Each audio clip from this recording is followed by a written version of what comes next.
Good morning sa iyo ka-icon. Napakaswerte ng araw na to dahil nasaksihan nga natin kahit papaano ang paglaluwal ng mga anak ng female gapi natin na ako nga mismo ay hindi pa din nasasaksihan ito. Kaya naman huwag kang kukurap para makita mo kung paano lumalabas yung mga baby guppies mula sa kanilang nanay.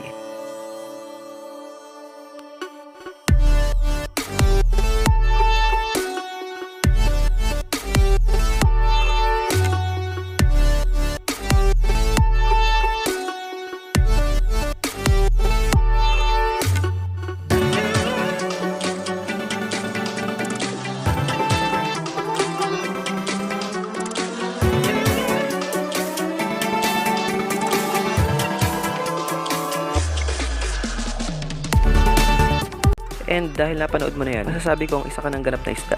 I mean tao ka, icon. Sheesh! Sana ay nag-enjoy ka sa panonood at may natutunan nga kahit kaunting kaalaman. Paano ba yan? It's gayakan time na. Hanggang sa susunod.